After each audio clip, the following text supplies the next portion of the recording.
गरीब सदा अलोणी रहते हैं, वो चंचल चुगन चाले। सच्ची आत्मा जो पुण्य आत्मा होती हैं वो, अर्थात वो पतिव्रता आत्मा, और चोरी धन नहीं खाते हैं, मुसला वो जो एक लाल। जो सच्चा भक्त होता है उसके घर में कोई चोरी करके नहीं, पति या बेटा या कोई बेटी कोई भी ऐसा धन ले आओ वो कभी स्वीकार नहीं करती, फेंक देती है कि ले जाए, इसने आता, नाश हो जाएगा अपने घर का, भक्ति बिगड़ जाएगी।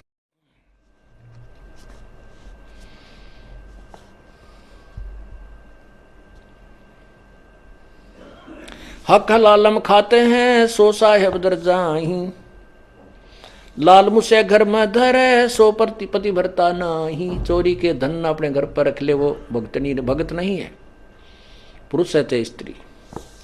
हक हलालम खाते हैं, सो साहेब दर जाही, अपने हक हलाल का खाते हैं वो भगवान के दरबार में जाएंगे। निंदा बिंदा बादना, बैर विरोध बिकार, चोरी जारी करते हैं वो गए जन्म सब हार। कुटल खलीलों खिड़केड़ी है कुत्ते का काम, देख बुसे धन और का कदे न निश्चय नाम। के तो दूसरे भगत होकर भी दूसरों को भक्तों को देखता है, उसके साथ मजाक करता है, स्वयं दान करता नहीं, दूसरे कहता है क्यों दुखी हो रहा है, क्या दरिया है इसमें, रोजाना ही है, इतना दान थोड़ा किया करते, फिर दांदरे काट है। कहते ये तो कुत्ते का काम है, भक्त का नहीं। गरीब कुटिल खिलेलों किड़केड़ी है कुत्ते का काम, देख बुसैदन और का कदे न निश्चय नाम। गृहपति भरता के ना उठा ये भ्रम कर्म की सूले, आन उपासी जलत हैं पड़े युगन युगन भूल। जैसे जो सच्चा भक्त होता है उसने एक परमात्मा के नाम को स्वीकार कर लिया, ज्ञान ग्रहण कर लिया, तो वो फिर बाद में शंका नहीं करता अपने गुरुदेव के किसी भी क्रिया में, तो वो भक्त है।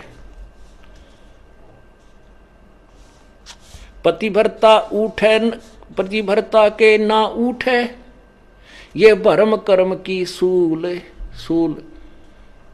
यानी उसके अंदर ये कांटा सा नहीं चुभता कि ऐसा नहीं करना चाहिए था, गुरुजी ने ऐसा कैसे कह दिया, ऐसा नहीं हो सकता, ये नहीं करना चाहिए था, ऐसा हो गया, फलान हो गया। कहते वो पतिव्रता यानी वो भक्त नहीं है। पतिव्रता के उठे नहीं, इस कर्म भ्रम की भूल, जो कर्म किया जा रहा है सतगुरु जो कह रहे हैं उसमें भ्रम पैदा करता है, उसमें अविश्वास करता है, वो दुष्ट आत्मा है, चाहे कितनी दान कर, कितनी भक्ति कर रहा है, नथिंग है उसके पास। जैसे काल उदाहरण दिया था आपको, भगवान की किसी भी क्रिया में हमें विश्वास नहीं होना चाहिए, तभी हम सफल हो सकते हैं।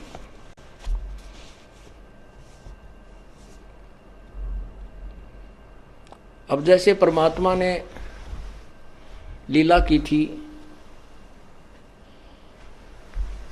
एक गणिका को एक बेटी थी जो वैसा प्रसिद्ध थी, लेकिन बाद में वो अपने कर्म धर्म को सुधार चुकी थी, प्रभु के चरणों में अधिक लगती थी, क्योंकि जिसने अपने पाप पिछले दिखते हैं वो ज्यादा निकट आता संतों के, और वो नकली भक्तों को सुहाई नहीं। गुरु जी ऐसे नहीं करना चाहिए, गुरु जी ने यहाँ नहीं बिठानी थी, ये वह लड़की बदनाम है, संगत बदनाम हो जाएगी, आश्रम बदनाम हो जाएगा, ऐसा नहीं करना चाहिए। तो ये शिक्षा जो हम देते हैं गुरु जी के, तो हम दुष्ट आत्मा हैं। संत की क्रिया को यदि हम समझ जाएं तो फिर हम मन संत हो गए, फिर यहाँ स्टूडेंट बनकर बैठने की क्या जरूरत है तुम्हारी।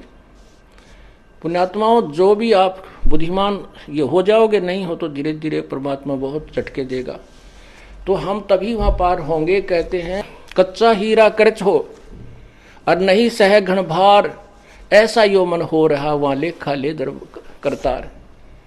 हीरे को परखने की एक सिंपल एक विधि है, उसको ऐरन पर रख देते हैं, नीचे लोहे के प्लेट पर बहुत बड़ी भार है, एक मूसल सा होता है, और ऊपर से उसके घंट ठोकते हैं। यदि वो खरोंच हो जाती है उस हीरे के, तो वो कच्चा हीरा एक आनेगा नहीं, और वो जो का त्यों है उसके निशान भी नहीं बनता है, तो वो पक्का हीरा है, उसी की कीमत है। तो यहाँ परमात्मा कहते हैं कि कच्चा हीरा कर्च होए, कच्चा भक्त फिसट जाएगा। ये क्या हो गया, ऐसा नहीं करना चाहिए था गुरु जी ने, ऐसा नहीं होना चाहिए था, वहाँ पर कैसे हो गया। अरे पशु, आज तक तूने ये सीखा इतने ज्ञान में, तो परमात्मा कहते हैं कच्चा हीरा करच हो नहीं सह घन भार घन मार, ऐसा यो मन हो रहे तो लेखा लेकर तार। पक्का हीरा बनोगे तो कीमत है, कच्चे की कितनी। और परमात्मा कहते शीश तुम्हारा जाएगा कर सतगुरु को दान, मेरा मेरी छोड़ दे यूं ही गयो मैदान।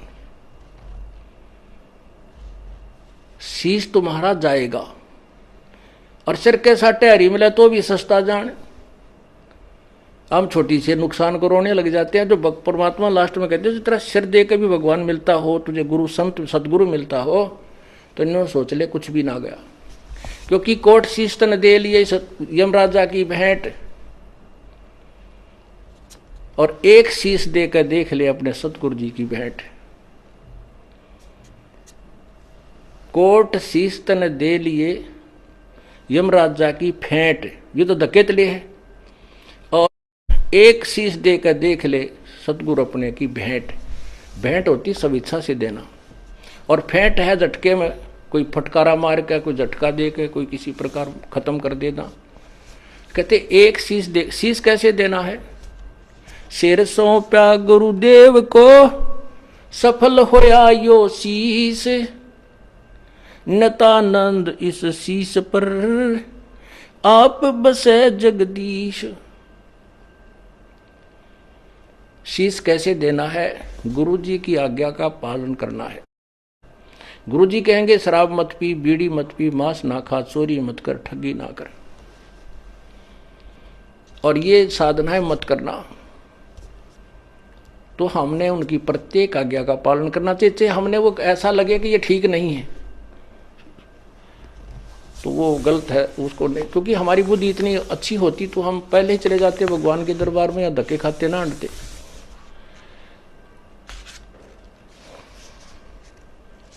तो इस प्रकार हमने साधना को सच्चे दिल से करना है। अब सिर कैसे सौंपना होता है? एक शिष्य के 4-5 शिष्य थे, एक गुरु के 4-5 शिष्य थे, आश्रम में ही रहते थे। उन सबको शिक्षा दिया करते थे भाई गुरु के वचन की अवहेलना नहीं करनी चाहिए। गुरु शिरोधार्य होता है, उसके प्रति किसी अपवचन भी हमने नहीं सुनने चाहिए, ना कहने चाहिए, ना बोलने चाहिए, ना सोचने भी नहीं चाहिए। एक दिन गुरुदेव ने कहा कि भाई आ जाओ बच्चों, बैठो मेरे पास। पहले तो शिक्षा दी कि भाई गुरु परमात्मा से भी बढ़कर माना गया है, और गुरु को भगवान समझकर ही उसकी आदेश का पालन और उसके साथ रहना होता है, जिससे हम सफल हो सकते हैं। क्योंकि यदि हमारे सामने गुरु जी भगवान आ जाए तो क्या हम उसके साथ दुर्व्यवहार कर सकते हैं? क्या हम उसकी आज्ञा का अवहेलना कर सकते हैं? नहीं जी, नहीं जी, नहीं, कभी नहीं कर सकते। अच्छा ठीक है। क्या हम गुरु भगवान को किसी ऐसी पीड़ा दे सकते हैं जो हमें, जो क्या दे सकते हो कोई पीड़ा? नहीं जी, भगवान की तरफ तेन हाथ भी ना कर जा। तो कुछ देर के बाद वो गुरु जी कहता भी मेरी आज्ञा है कि तुम 5-5 जूते मेरे सिर में लगाओ। आप सभी 5-5 जूते निकालो अपने और मेरे सिर में मारो। अब सब स्तब्ध हो गए कि एक तरफ तो गुरु भगवान होता है, दूसरी तरफ उसकी आज्ञा का पालन, वो भी उल्लंघन। अगर नहीं मारेंगे तो हम। तब एक भक्त ने काफी देर के बाद अपना जूता निकाला और गुरु जी के चरणों के निकट जाकर के अपने सिर में 5 मारे।